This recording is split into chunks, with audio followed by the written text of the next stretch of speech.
New Zealand is an isolated country which could account for its pioneering development of women's rights. Fittingly for the nation which in 1893 became the first to introduce women's suffrage, all three top constitutional positions are currently held by women. And schoolgirls also have plenty of other role models. The latest statistics show that more women than men now train for professions such as doctors and lawyers. These girls can look forward to great prospects in business and commerce. The so-called glass ceiling preventing their rise to the top was shattered years ago. Prime Minister Helen Clark is the country's second female head of government and the first to win successive elections. She says the success of New Zealand women today is rooted firmly in the country's past. We were a pioneering settler society. We also have an Indigenous culture where the women play a very strong role. So put the two together and perhaps you have the conditions for more outspoken and assertive women than in some societies. But while women in New Zealand face little prejudice at work, men still generally expect them to do most work in the home. Helen Clark believes that's changing as men realise there's more to life than just a career.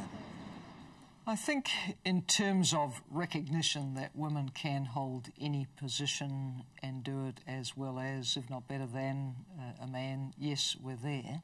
But of course the different life patterns of women still, more time spent out of the workforce with children, that's leading to women not being as prominently placed at the top of business and the professions as they should be. And that won't change until men also are demanding more balance in their lives, more family time, the right to be able to step out of a career, try different things. Theresa Gattung was still in her 30s when she became the boss of New Zealand's biggest company. She says anyone can get to the top, but it is harder for women. I don't think that New Zealand is some sort of utopia where there's absolutely no sexual stereotyping. I still think you have to be formidably determined and very single-minded about what you're trying to do. And there are high expectations for women, and you've got all the same issues of balancing family, etc. I chose not to have children. I'm not sure. I very much doubt that I would have become CEO of New Zealand's largest company at 37 if I'd chosen to have children. So I still think women have to make choices, and it's still tougher, but that's way better than not having any choices. Good morning. Hi. As the chief executive of Telecom New Zealand, Gattung is responsible for a multi-billion-dollar business and thousands of staff. It was really good, wasn't it? It was really good. Most men have been happy to work for her, but over the years there have been some exceptions. Occasionally I've faced hostility from individual men, but I've also faced hostility from individual women as well. Nobody gets to the top without carrying a few battle scars along the way. On the whole, though, my style is pretty collegiate. I do tend to trust people, to get a group having a shared sense of vision and let people get on with the job, and people like that sort of style of management, men and women.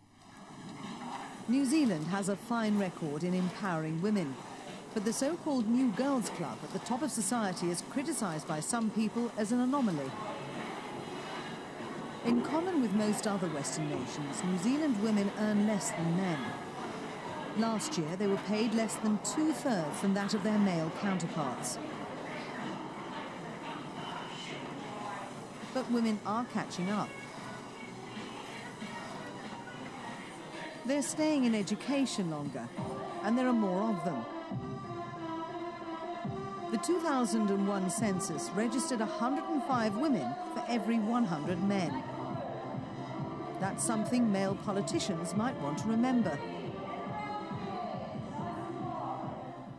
Member of Parliament Georgina Beyer has lived on both sides of the fence. She's believed to be the first transsexual elected to any country's parliament, prompting the comment that women are so successful, the men are converting. When I have stood for public election, I have stood fully out and open about who and what I am. Everyone is aware of that. And I've been successful because I think I have ability rather than the sensational aspect of my transsexualism. And if I've only wanted to, I've never particularly wanted to sensationalise that side of it, but I recognise that it is unique and unusual in the world of politics. Governor-General Dame Silvia Cartwright represents Britain's Queen Elizabeth as head of state. She says New Zealand's men no longer deserve their rugby-obsessed macho reputation. I think that image is a little outdated. Of course, New Zealand men love their sport, but I defy you to find any country in the world where the men don't love their sport. But I think we have a pretty sophisticated society here, and men here have the same range of views towards women's place in society as men throughout the world do. We're certainly not a rugby, beer-guzzling culture anymore. Alison Laurie is Senior Lecturer in Women's Studies at Wellington's Victoria University. She says that in spite of the rise of women, men still rule the roost everywhere. We live in a patriarchy. I think that inequality is structured into the society.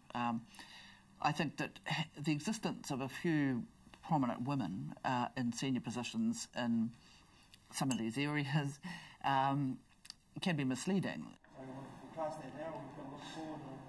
But something of a male identity crisis appears to be brewing in New Zealand. As women become increasingly successful, men seem to be doing worse. Their traditional working-class jobs in industry and agriculture are in decline. A gender gap is emerging at school, with boys increasingly falling behind girls. And New Zealand men will be lucky to live beyond 74, while women can expect to reach 80. But most worrying is the rise in violent youth crime. New Zealanders were left reeling recently when a 13-year-old boy was among 6 youths convicted of a killing.